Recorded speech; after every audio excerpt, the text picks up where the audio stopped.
তারা যে আল্লামা আহমদ শফী সাহেবকে ভুলভাল বুঝে ক্যাম্পেইন করছে এটা মুছে দিয়ে সাধারণ সবাই সামনে আয়না শুনাইছে যে আল্লামা আহমদ শফী সাহেবের হুকুম অমুকে বেফাকের মহাসচিব হবে। আমি বলেছিলাম আঙ্গুল দিয়ে দেখাবো যে উলামায়ে হাদারাম এদের কারণেই মূলত এই উম্মাহ শোষণ থেকে মুক্ত হচ্ছে না। ইতিহাসের নামে মুআবিয়া রাদিয়াল্লাহু তাআলার সমালোচনা পাঠ্যপুস্তকে আনবেন, যে আঙ্গুল দিয়ে লিখবেন ওই আঙ্গুল ভাঙা ফেলাম।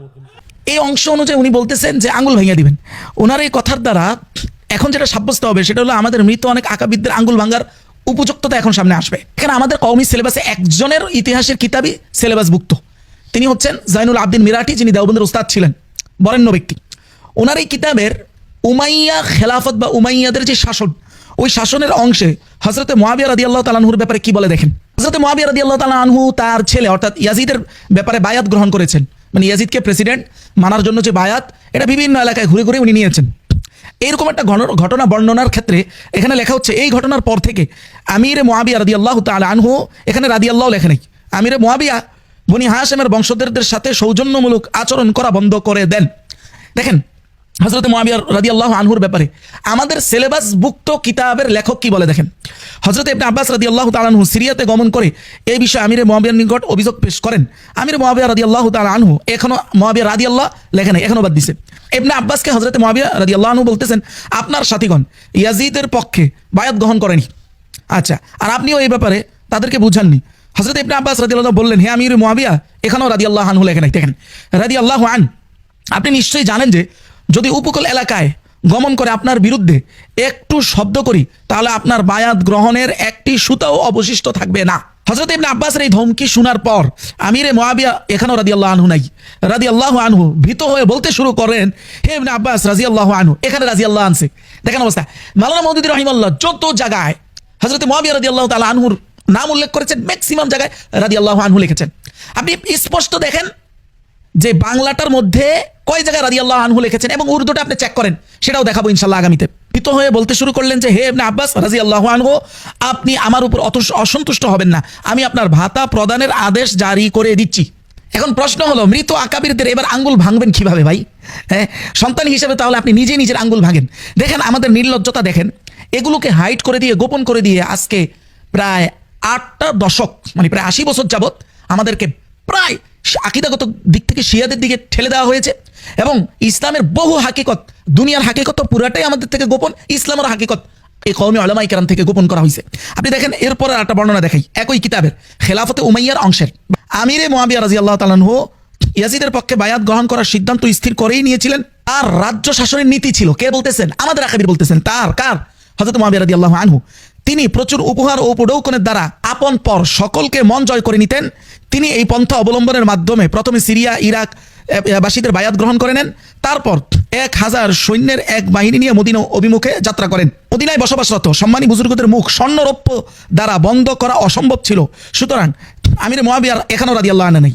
মুআবিয়া রাদিয়াল্লাহু আনহু মদিনা আক্রমণের খবর শোনার পর, সুতরাং আমিরে মুআবিয়া রাদিয়াল্লাহু তাআলা আনহুর মদিনা আক্রমণ, চিন্তা করতে পারেন, মদিনা আক্রমণের খবর শোনার পর হযরত ইবনে ওমর এবং আব্দুর রহমান ইবনে আবু বকর ইবনে জুবাইর, ইমাম হুসাইন রাদিয়াল্লাহু, এখানে রাদিয়াল্লাহু আনছে, রাদিয়াল্লাহু আনহু প্রমুখ মক্কা অভিমুখে যাত্রা করেন।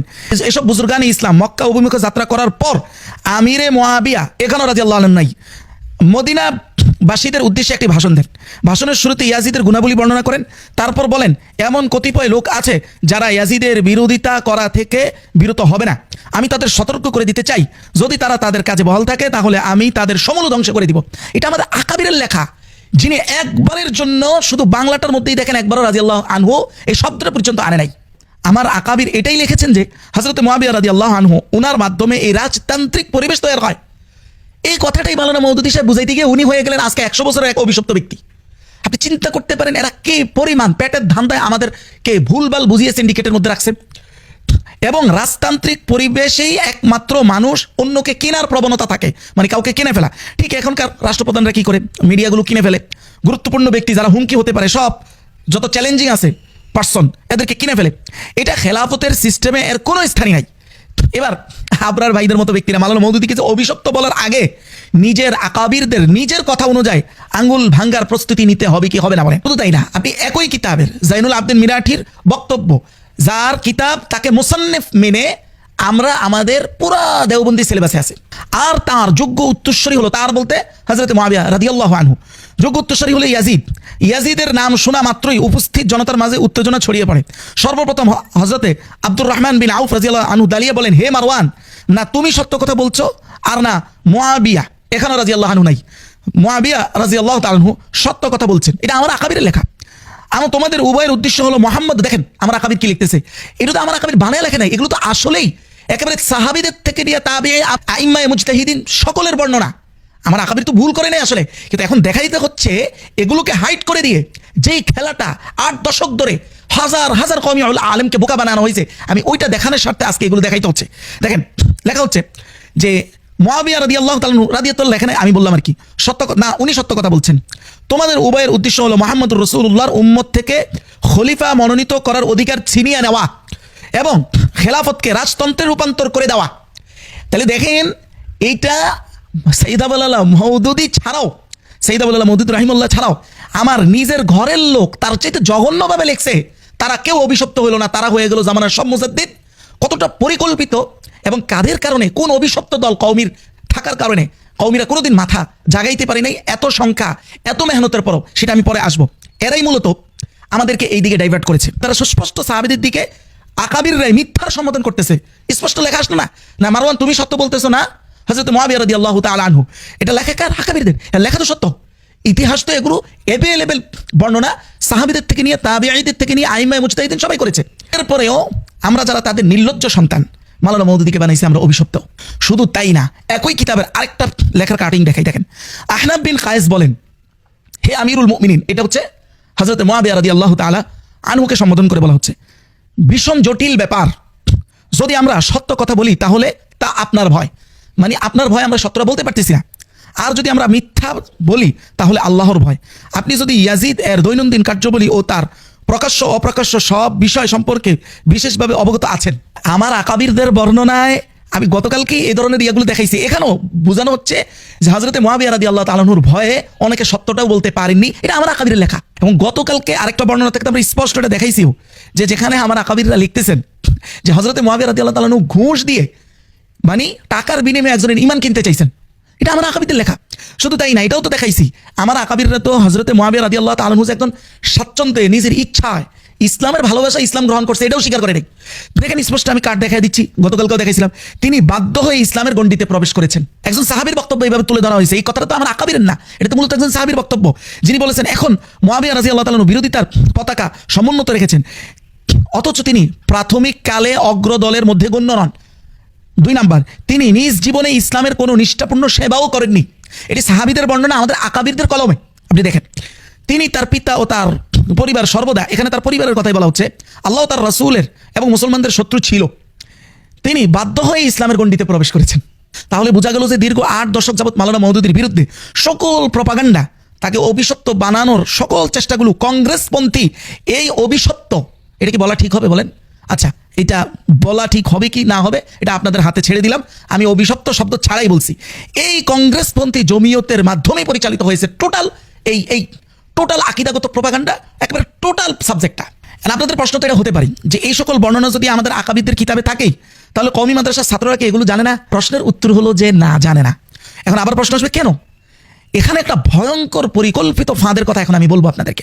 দেখেন যেই 2 সাবজেক্টে মাওলানা মওদুদী সাহেবকে তারা অভিশপ্ত বানিয়েছে, ঠিক নির্দিষ্ট ওই 2টা সাবজেক্টই কওমি মাদ্রাসায় একেবারেই বলতে গেলে পড়ানো হয় না। সেই 2 সাবজেক্ট কি? ইতিহাস ও আকীদা। দেখেন মৌলিকভাবে মাওলানা মওদুদী সাহেবের বিরুদ্ধে সিংহভাগ, সব না হলেও সিংহভাগ অভিযোগ হলো ইতিহাস কেন্দ্রিক এবং আকীদা কেন্দ্রিক। কওমি মাদ্রাসায় ইতিহাসে শুধুমাত্র এই যেই লেখকের লেখা এতক্ষণ দেখাইলাম, মাওলানা জৈনুল আবদিন, ওনার শুধু খেলাফতের রাশেদা মানে হলো আবু বকর, হযরত ওমর, উসমান, আলী, এই 4 জনের যে ইতিহাসটা, এই ইতিহাসটাই কওমি মাদ্রাসার সিলেবাসে পড়ানো হয়। আর এতক্ষণ যে লেখাগুলো দেখাইলাম এটা হলো উমাইয়া শাসনের অংশে, অর্থাৎ 2য় খণ্ডে। এই 2য় খণ্ডটা কখনোই কওমি মাদ্রাসায় পড়ানো হয়েছে কিনা আমরা জানি না, পড়ানো হয় না। 2 নম্বর হলো আকীদা। যতগুলো আকীদার শিরোনাম নিয়ে মাওলানা মওদুদী সাহেবের সাথে বিরোধিতা আছে, সবগুলোর অংশ আমাদের ছাত্ররা দাওরা হাদিস অর্থাৎ মাস্টার্স পর্যন্ত, আলেম হওয়া পর্যন্ত কখনো কোনো দিনই তারা এগুলো ক্লাসে পড়ার কোনো সুযোগ পায় না। এখন যদি আমি বলি এই সিলেবাসটাও একটা বিদেশিদেরই ডিজাইন করা, হ্যাঁ আমি যদি বলি একটা ডিজাইন করা ধোকার অংশ, তাহলে আমার এই ব্যাপারে আপনার মতামত কি হবে? দেখেন, এই সিলেবাস এমনভাবে সাজানো যে গত 150 বছরে শুধু এই সিলেবাস শুধুমাত্র এই সিলেবাসের উপরে ভিত্তি করে অন্য কোনো লাইনে পড়ে নাই এমন কোনো ব্যক্তি সমাজ পরিচালক পর্যায়ে আসতেই পারে নাই কোনোদিন। যেমন আপনি দেখেন চরমনাই হুজুর নিজেও কিছুদিন আগে কথা বলছে, আপনারা এটা নেটে সার্চ দিলেই পাবেন ওনাদের শিক্ষাগত যোগ্যতা নিয়ে ওনারা কিভাবে চাপা ছাড়তেছে। ওনারা বলতেছে যে আমরা সরকারি মাদ্রাসায় পরীক্ষা দিছি এই কারণে যেহেতু আমরা রাজনীতি করি, গ্রহণযোগ্যতার সর্বোচ্চটা পাওয়ার জন্য আমরা শুধু কওমি পড়ার মধ্যে সীমাবদ্ধ থাকতে পারিনি। অথচ এই লোকগুলোই হাজার হাজার ছেলেকে শুধুমাত্র কওমি সিলেবাসের উপরে রেখে শুধু সিলেবাসটা পড়িয়ে আপনার জীবনের অর্ধেকের বেশি সময় শেষ করে দিচ্ছে। তার মানে কি আমি বলবো এরা জানে যে ফলাফলে কখনোই শুধু এই সিলেবাস পড়ে কেউ পূর্ণাঙ্গ রূপে নেতা হতে পারবে না, আর যদি নেতা হওয়ার চেষ্টাও করে পূর্ণাঙ্গ রূপে সর্বশেষ ফলাফল হবে ব্যর্থতা। এরা এটা জানে। আপনি মামুনুল হক সাহেব বলেন, আরো যারা বলেন, প্রত্যেকে কওমি সিলেবাসের বাইরে পড়াশোনা আছে। তাহলে এরা কি এটা জেনে শুনে এই ছাত্রগুলোকে অযোগ্য করে তৈরি করতেছে, যাতে করে সবসময় বাধ্য হয়ে এরা এদের কথা মেনে চলে, এরা এদের নেতৃত্ব মেনে চলে এবং এরা এদের মুরিদ হিসাবে সারা জীবন নিজেদেরকে বোকার স্বর্গের উপর দিয়ে পরিচালিত করে নিতে পারে। আমি যদি প্রশ্নটা করি, এটা কি অযৌক্তিক প্রশ্ন হবে?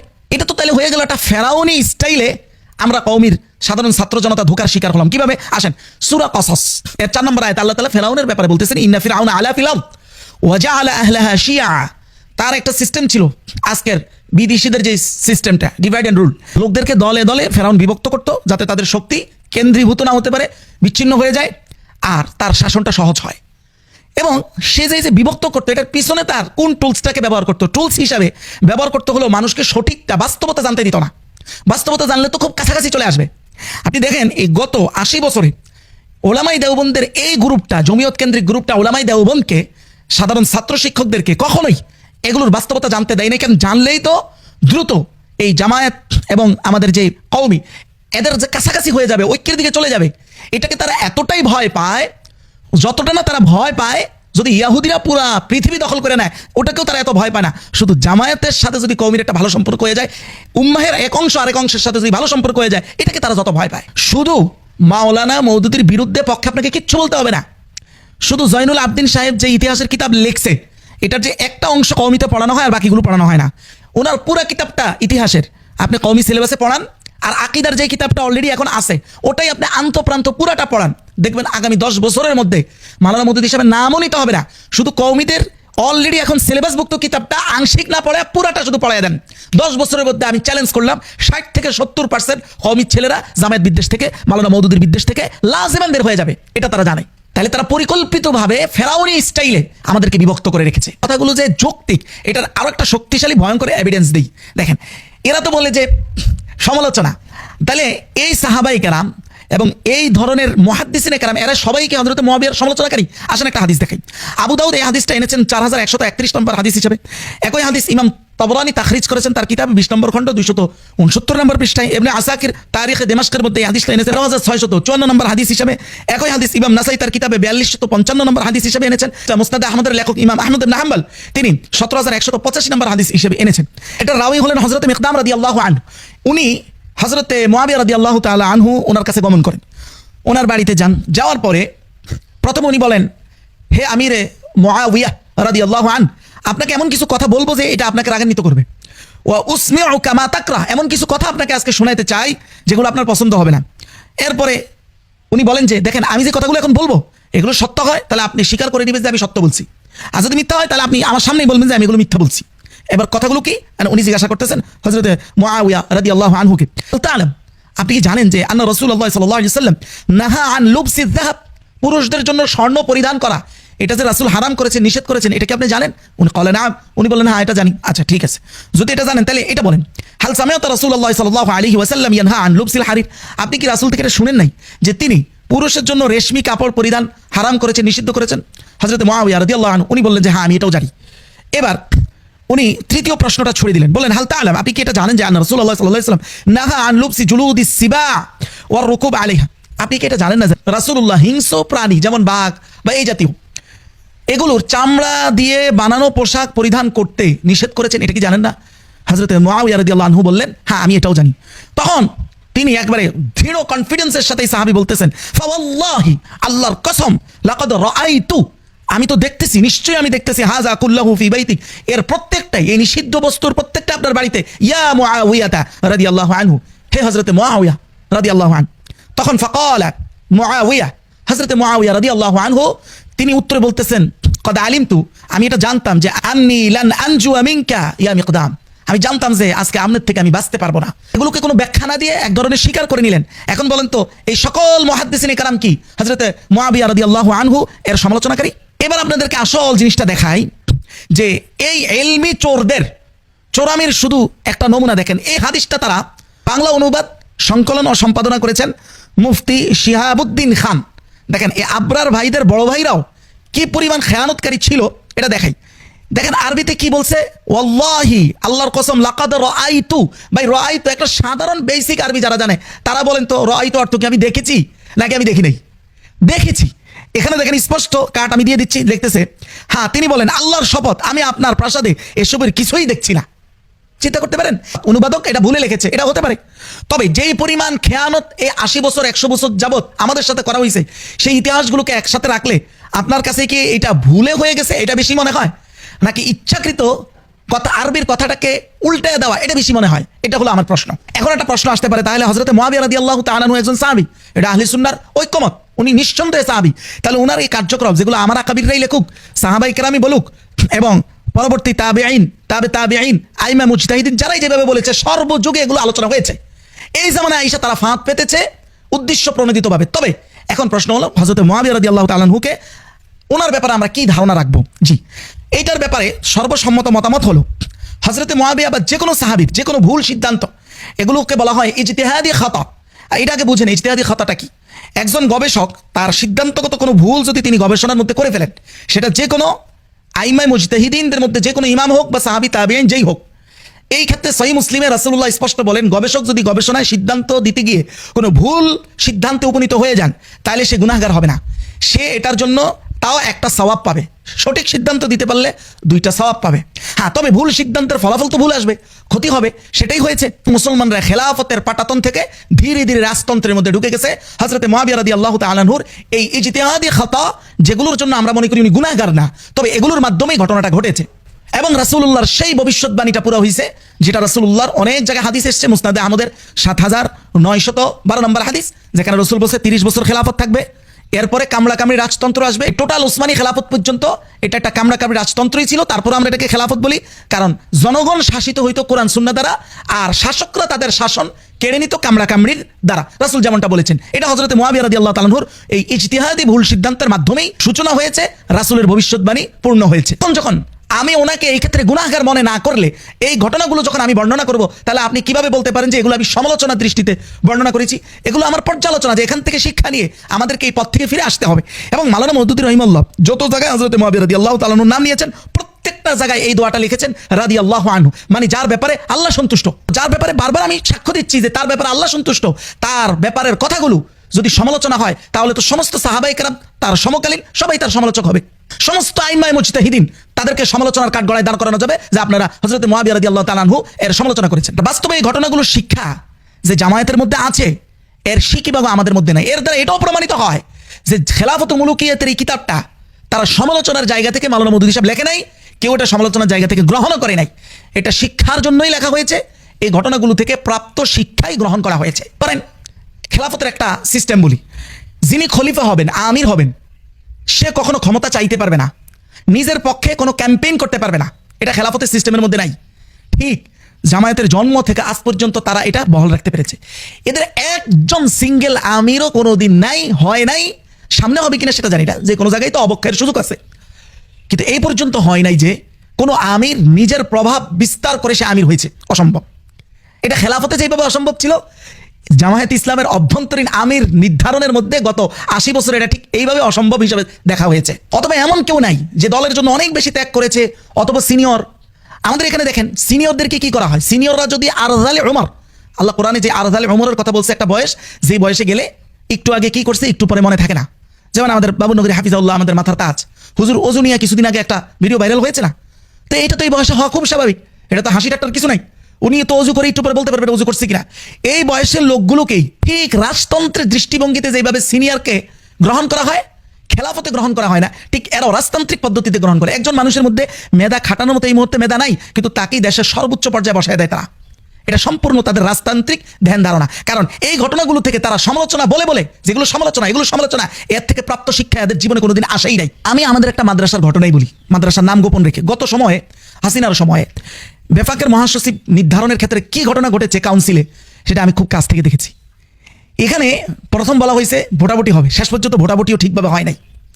দলীয় প্রভাব খাটিয়ে, ব্যক্তিগত প্রভাব খাটিয়ে আল্লামা আহমদ শফী সাহেবকে সম্ভবত এটা বোঝানো হয়েছিল, সম্ভবত, যে হুজুর সবাই তো অমকের কথা বলে, এটা রুমের মধ্যে, সবাই সামনে না, ব্যক্তিগত মেহমান খানায়।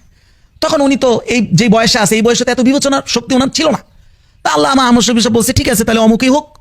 পরে এই প্রথম কথাটা কাট করে দিয়ে, মানে তারা যে আল্লামা আহমদ শফী সাহেবকে ভুলভাল বুঝে ক্যাম্পেইন করছে, এটা মুছে দিয়ে সাধারণ সবার সামনে আয়না শুনাইছে যে আল্লামা আহমদ শফী সাহেবের হুকুম অমুকে বেফাকের মহাসচিব হবে। বেশিরভাগ আর কোনো কথা বলার সুযোগ পাই নাই, যেখানে হুজুরের হুকুম দিয়ে ফেলছে। অথচ হুজুর যে হুকুম দিছে নাকি এটা সিস্টেমে দেওয়াইছে, এটা স্পষ্ট হয় নাই। তারপরে আমি নিজের চোখে দেখছি সেখানে বাংলাদেশের অনেক, পুরা বাংলাদেশের মুহতামিমরা তো উপস্থিত ছিল। এরা অনেকে দাঁড়ায় এটা প্রতিবাদ করার চেষ্টা করা হয়েছে, কারো কথা শোনা হয় নাই, যেটা আমি চোখে দেখেছি। এই হলো মুখে মুখে খেলাফত, বাস্তবে এরা সব পীরতান্ত্রিক, রাজতান্ত্রিক, নোংরা মানসিকতার উপরে লালিত। এবং শেষ পর্যন্ত ওই কাউন্সিলের ঘটনা, এমন একটা নোংরা ঘটনা পর্যন্ত আছে, এক মুহতামিমকে কোনো এক মাদ্রাসার, কোন মাদ্রাসার এটা আমার মনে নেই, গাড়ি নিয়ে আসছে, ড্রাইভার সহ আসছে। তো বিরিয়ানির প্যাকেট, সম্ভবত বিরিয়ানি ছিল, ওই মুহতামিমকে একটা প্যাকেট দিছে। ওই মুহতামিম বলছে আমার ড্রাইভার আছে, ড্রাইভারের জন্য আরেকটা প্যাকেট চাই, দেয়া হয় নাই। না দেয়াতে উনি খুব ক্ষুব্ধ হয়ে, রাগান্বিত হয়ে ফিরে যান। এরপরে যেটা ঘটনা ঘটছে, সব মানুষ চলে যাওয়ার পরে দেখা গেছে একটা রুমের প্রায় অর্ধেক টাল দেওয়া, এখন পর্যন্ত বিরিয়ানির সব প্যাকেট বাকি। এখন এগুলো খাবে কে? পুরা মাদ্রাসায় এই সবাই খায়াও এটা সামাল দেওয়া সম্ভব নয়। তারপরে স্থানীয় এলাকার বিভিন্ন অলিতে গলিতে গিয়ে এই বিরিয়ানির প্যাকেটগুলো বিলি করা হয়েছে।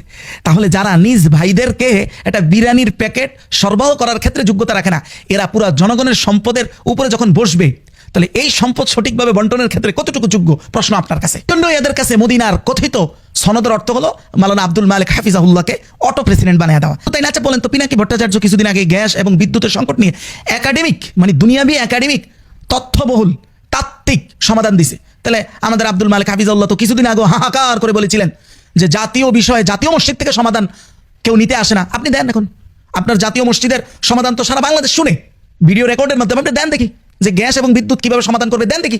তারা যেই দুনিয়া সম্পর্কে জ্ঞান রাখে না, কিন্তু ওই দুনিয়ার প্রেসিডেন্ট হওয়ার জন্য খায়েশ রাখে। আগামী এপিসোডে আমরা একদম আঙ্গুল দিয়ে দেখাবো যারা আমাদের মাথার তাজ, যারা সম্মানিত, আমাদের আব্দুল মালিক হাফিজাহুল্লাহর মতো, তাদের কথা বাদ, কিন্তু অধিকাংশই এরা ওলামায়ে হাদারাম। এই ওলামায়ে হাদারামগুলোর কারণেই উম্মাহ শোষণ থেকে কোনো মুক্তি পাচ্ছে না। এটা চোখে আঙ্গুল দিয়ে দেখাবো ইনশাআল্লাহ।